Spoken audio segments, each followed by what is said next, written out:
Midoriya gains a new form, Shigaraki suffers his greatest fall, and the second user's power is finally officially revealed. Let's talk about all of this and more as we dive right into the newest chapter of My Hero Academia.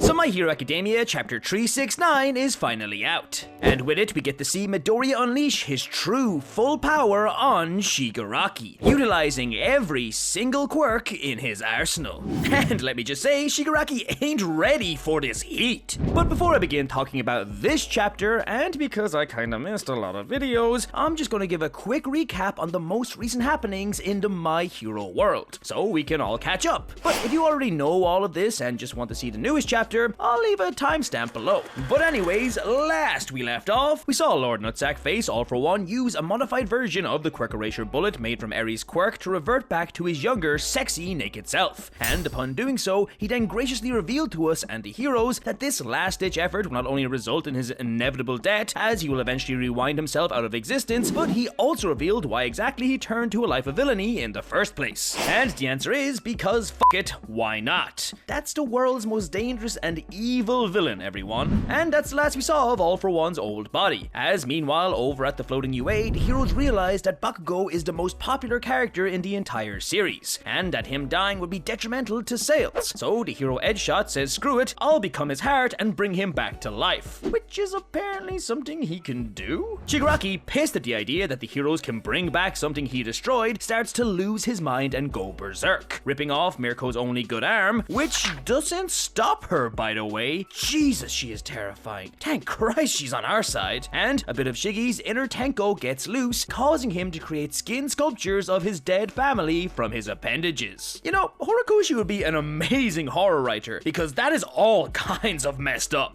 But this isn't all that happens to Shigaraki. As a result of not being able to regenerate thanks to Aizawa's quirk, and because of the onslaught of attacks he's received both physically and mentally, his ever-adapting body finally evolves into its apex form. You might not like it, ladies and gentlemen, but this is the peak physical condition. In this form, Shiggy then opens a 5-star cannon whoop-ass on every hero in sight, leaving just him, the untouchable yet ever-lovable Mirio, and Pantman Best Jeanist standing. Mirio, desperate to stop the unstoppable Handman, thinks back to his mentor Sir Night-Eye, and he decides the only way he can save the day is with comedy. So he shows his ass to Shigaraki. I shit you not, this happened. And look at the size of that peach, damn! And funnily enough, this maneuver works like a charm, as Shigaraki hesitates for a split second, allowing the poster boy, Mr. My Hero himself, Midoriya, who managed to make it there with the help of Star's pilot friends, rocket in and land a powerful smash on Shigaraki. Midoriya, all jacked up on Mountain Dew and ready to go, prepares to take on the villain. But after realizing that all the heroes are basically near dead and his BFF forever Bakugo is dead, he lets his rage consume him and begins to lose control of all of his quirks in his anger. Luckily, Mirio tells Midoriya that Edgeshot is resuscitating the most popular character in the series, so Midoriya calms down knowing the sales won't plummet. And so the true battle between Midoriya and Shigaraki, good and evil, officially begins.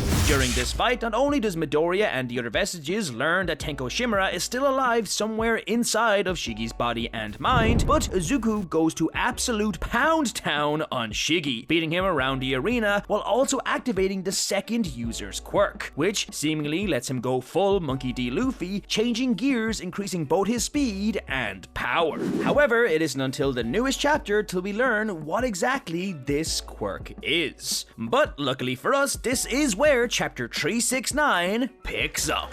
This chapter opens up with a flashback to the second user's last stand against All For One, in which we see All For One with what looks like tears in his eyes holding the bloodied second user up by the throat. In this scene, behind All For One, there's a bullet coming straight towards his head, which somehow increases in speed mid-flight. Although, All For One ends up blocking this bullet before it can hit, and after doing so, he proclaims how the second user's quirk is the equivalent to a pea shooter, only able to increase the speed of tiny objects. All For One's inner monologue then goes on to talk about how pathetic and weak the second user is, how in his final moments he was unable to even squirm to fight back. To All For One, he was nothing more than a tiny little bug, and that's all he was supposed to be. But with these final words, the story cuts back to the present, where we see Shigaraki All For One being the Detroit smashed out of the sky as he asks himself why is it now he can see all of the vestiges of the previous users behind Midoriya. And it's here where we learn the name of the second user's quirk, Gear Shift. This quirk allows the user to drastically increase the speed at which an object can accelerate regardless of inertia. Basically, the user can give a massive speed boost to any moving object. There are 4 different levels of speed boost the user can give. Low gear, which is the basic initial boost, second gear, which is faster, third gear, which is even faster again, and finally top gear, which is the biggest boost in speed the user of this quirk can give. Now initially, this quirk could only work on small objects, but thanks to the exponential increase in its power due to All for One, it can now be used on bigger objects such as people, and can also increase the speed of an object radically more than before. In fact, this increase in speed is so influential that when Midoriya combines it with his Detroit Smash, it packs enough power to bend even the laws of physics. Like, it legit says this as Midoriya unleashes a gear-shifted Detroit Smash on Shigaraki, calling it Detroit Smash Quintuple, absolutely obliterating the villain with a monstrous hit. Shigaraki, shocked at Midoriya's newfound speed, realizes that Izuku is moving so fast, Shigi can't even see his attacks coming. Although, Shigi tries to counter Midoriya's speed by predicting where he is going to attack next from his previous attack's trajectory. And while this is a good tactic and does work, before Shigaraki can land his attack, Midoriya lowers his gears, resulting in Shigaraki punching too early in anticipation and missing Midoriya. Midoriya, utilizing this mistake from Shigaraki, activates his smoke screen quirk, blinding the villain. Then, while Shigi is caught in the smoke, Izuku flies up into the sky using float, figures out whereabouts Shigi is in the smoke using danger sense, and grabs and restrains him out of it using Black Whip.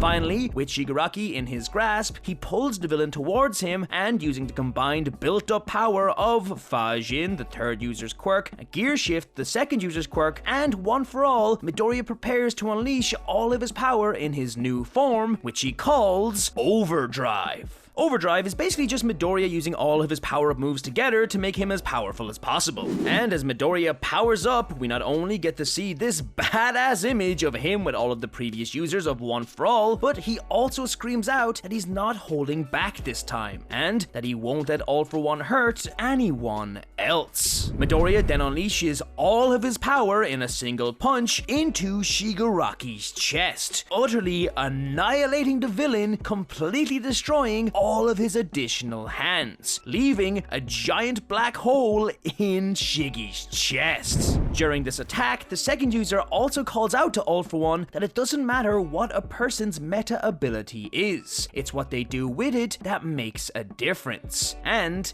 that is why they call them quirks. As Shigaraki, seemingly defeated, plummets from the sky, the first user tells All for One that he can finally see him, as we see All for One inside the black hole in Shigaraki's chest. And the first user tells his brother that after all the fighting and all the battles, One for All has finally shaken his control. However, immediately after saying this, we see this image of Shigaraki's chest exploding outwards, as 9 sparkles of light shine above him. Shigi then repeatedly calls out, "Not yet," as All for One informs his brother that if everything he's done up till now decides whether he wins or loses this fight, then he's still got a chance. As we are greeted with the image of the newly buff Spinner, as the text reads, "It's all been left to Spinner." And that's everything that happened in the most recent chapter. I'm not gonna lie, seeing Midoriya actually use each of his new quirks in this fight against Shigaraki was pretty awesome, and seeing him go ham on the seemingly unbeatable Shigi was amazing. But I kinda miss when the other characters were relevant too. Like, we had the Big Tree, Bakugo, the number 3 and 4 heroes fighting a powered down Shigaraki, and they couldn't even get close to him. Really, they just pissed him off more than anything. But now Midoriya has shown up and completely destroyed him. Remember when Bakugo, Midoriya, and Shoto were all battling for the number 1 spot? Yeah, those days seem long gone now. Spinner, having something to do with all All for One's grand plan is definitely a surprise, and I have no idea what sort of fucked up scheme the King of Villainy has in mind. But you know it's gonna be crazy. But let me know what you think of this chapter. If you like this video and everything My Hero Academia, don't forget to drop a like and subscribe to the Lunchtime crew. Thank you so much for watching, and I'll see you in the next video. Plus Ultra. No, it's been a while, guys, but I think I'm back.